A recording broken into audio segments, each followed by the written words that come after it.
Welcome back to the Black Letter Podcast. We set out to create an entertaining and exciting podcast about law and business.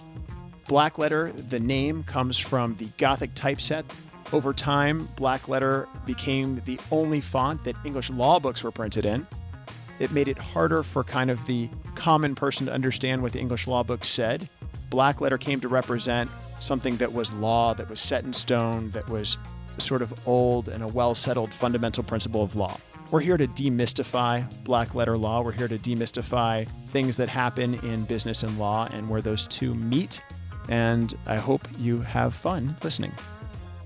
Welcome back to another episode of the Black Letter Podcast. With me is Ryan Kennedy, a real estate lawyer extraordinaire. Ryan is back to tell us his kind of three major pieces of advice for buyers, real estate agents, brokers, whoever they may be, but his three big pieces of advice in real estate. Ryan, without further ado, let's jump right in. So what's your first big piece of advice? Your first, I gotcha, this. Sure. So, I mean, the big thing in real estate is you've got to read your contracts. You've got to read your documents. The real estate is not an area of the law that is friendly to verbal agreements. Well, so let me ask you this. A lot of people get these brokers listing agreements or real estate contracts that are printed on a form with filled in blanks, and it looks like they don't have a choice but to use what's printed on the form. They do have a choice, right?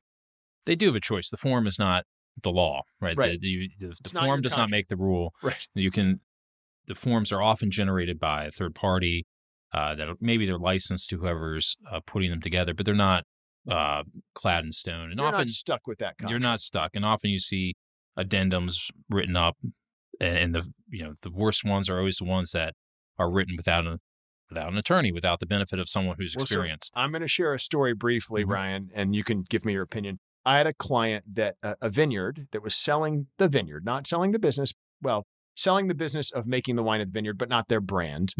And the real estate agent's contract said they were going to take not only a percentage of the real estate sale, but a percentage of the sale of the value of the business. So that was the first part. And then the second part of this was if our clients were to cancel the contract within the first year, our client would owe the full commission even if the property hadn't sold. And so short story was, I was like, don't sign this. This is crazy. This isn't common practice. And our clients at the time had no inkling that they shouldn't sign this. Well, they had some inkling because they came to me and like, oh my gosh, look at this broker's contract. But I think that read the documents thing is a huge deal. So what are your thoughts on a contract like that? Well, that sounds like a very heavy-handed contract, and I can't say I've ever seen one like that myself. I'll send it to you. Yeah, just so you can see it. But that's a great example of, someone perhaps falling for the sales pitch more so than... I think it's overreaching by the real estate agent in a huge way. It could be. Now, unfortunate thing is that the law will let you make make stupid deals. Make bad contracts, You're allowed so that's to make the problem. A stupid deal. Good news is our clients, I referred them to 3 or 4 other folks, and they found one they liked, and it's a regular real estate contract with none of that kind of hokey, weird stuff in it. So I think that's probably better client service if that's not your advice, just my thoughts seeing this crazy stuff. Okay, so read your contracts is your first piece of advice. What's your second major point for people? And people it really depends on who you are as a player in the real estate world. So recently, we've gone through a period where the market was very hot, and we've had a lot of competition for homes, and people stories of over list price, 30 offers, things like that. Very aggressive market. We've done a couple cases where that kind of atmosphere has led to some citations, some complaints against agents. So you've got to also be, if you're an agent in the real estate world, you've got to be mindful at all times of what your regulatory obligations are. Right. I had an investigator say to me very recently, I wish these agents would stop trying to win contracts and just write contracts that are in the best interest of their client. What kind of agent said that? Is it a police? No, it's a regulatory investigator, someone investigating a complaint. And so that, there's an attitude out there that if you're an agent in the market, you've got to be aware of that. Yes, your client wants to win the contract, but you've got to be mindful of your regulatory obligations to them above anything else. Okay. So that's one piece of advice. And Ryan, what's your third piece of advice for our listeners out there? And again, if you are someone in the real estate world who is a small-time landlord, maybe you own 2, 3, or 1, 2, So this 3. is for landlords. This is for landlords. Okay.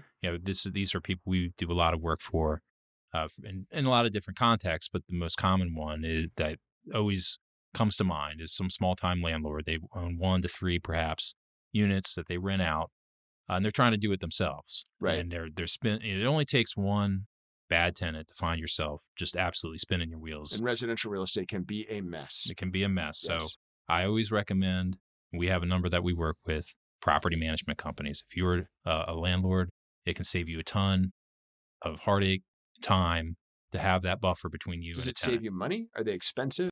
In the grand scheme of things, it can save you money because, well, you're paying the property manager a fee. They can get ahead of things like maintenance issues, tenant problems, tenants who haven't paid their rent. And so you as a landlord may not have the time to do that and do that effectively, but they can, and can insulate you from some of the fallout that comes from a bad tenant. Okay, so if I'm to sum up the 3 major pieces of advice, 1, this is a piece of advice for everybody in real estate, but I would say everybody in the world who does anything, read your contracts. Yeah. And push back on your contracts. The written contract is not the final thing. You need to push back on things that you don't like and read them carefully. So that's 1. 2, you said real estate agents and people in the space, brokers, need to be aware of their regulatory obligations above and beyond making the money and getting the contract. That's right. Okay. And then your 3rd was for landlords, look at a property management agency. That's right. That's just good advice. There's 3 good advice that work with a professional. Work with a professional. It pays to ask for help. I love it. Perfect. Thanks so much, Ryan. I appreciate you. Thank you, listeners, for joining us on the 3rd episode of the Black Letter Podcast about real property law and what you need to know. Download us wherever you get your podcasts, iHeartRadio, Spotify, iTunes, whatever you like. We'll see you soon. That's all for today's episode of Black Letter. Thanks again for listening. Join us next time when we talk about more Black Letter issues in creative ways. Make sure you subscribe to the podcast so you never miss an episode, and check out our website at blackletterstudios.com.